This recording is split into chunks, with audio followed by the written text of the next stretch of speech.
Hey guys, welcome to the fourth lesson of statistics. This one's going to be really interesting because this one involves me pretty much talking for 60 minutes. No, I will not be talking for 60 minutes. And there's some things that I'm just going to tell you, but I won't be able to show you because it's just not going to work out very well. This is where we just talk about statistics, and I talk about some of the ones that pertain to Math 9. One of the ones I would have shown you was the way that I used to teach overlap. I had a statistic that showed how well students did on a specific question of the exam that you would have written. Then I would show you how I had made changes and how that number just skyrocketed, basically. Won't work.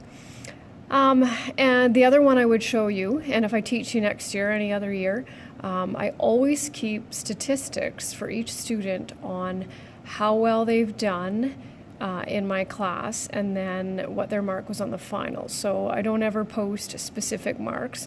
So let's say you had an 85 before you wrote the final and then scored an 80 on the final. Well, you will become a -5 because you scored 5% less on the final than you did all year. Let's say you started off with a 90 and scored 93 on the final, then you would become a +3. And I have that for, well, I won't have it for this year, but I have it for every other semester and all the students who've taken my class for 5 years. If I make major changes to a final exam, then I start again because that's not valid data. But anyway, I won't be showing you those. But when we would discuss the whole results of the final exam, because some of the students do very well and other students not so well, and we look at factors that I have no control over, things that could obviously happen if you've ever written an exam. Let's say you just had a really bad night's sleep, an argument with a family member, those kinds of things, and then things I can control. So we would talk a little bit about that. Obviously not going to work, but I'm still going to do part of it and give you sort of a mini assignment that I'm kind of looking forward to seeing some of the statistics that you find. So normally what I would do, and I'm still going to do it this way, is I just put out some statistics on the smart board.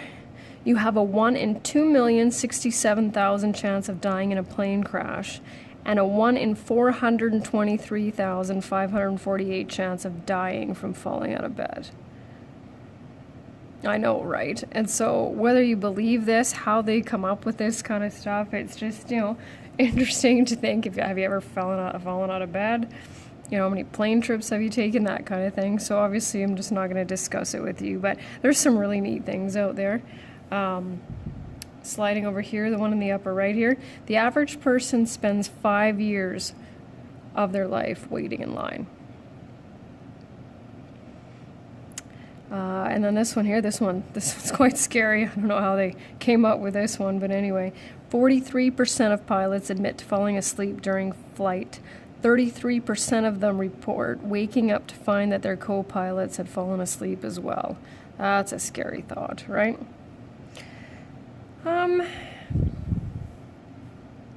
This one here, what you did with rulers in school. And this one's usually funny because especially using ruler was when it comes to measuring things. So the red part says you put it on a pencil and spun it like it was a helicopter. I know somebody's got to be smiling at that one. And the green part says used it for math. This one underneath here, it says you are more likely to die on your birthday than any other day of the year. And the reason I put this one in here is I had a sister-in-law who died on her birthday. I won't go into details about that, but anyway, and so I keep that one on there. It reminds me of her every year. A few more. You have a 1 in 11.5 million chance of getting attacked by a shark, which is still more likely than winning the Powerball. That's the United States lottery, 1 in 175 million.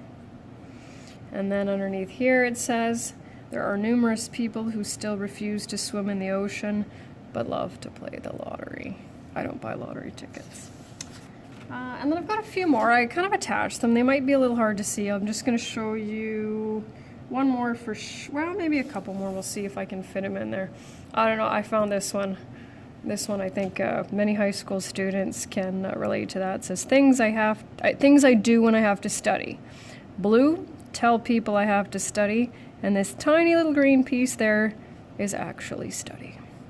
This one here is this one's a horizontal one. It says 70% of people looked at lists with bullet points.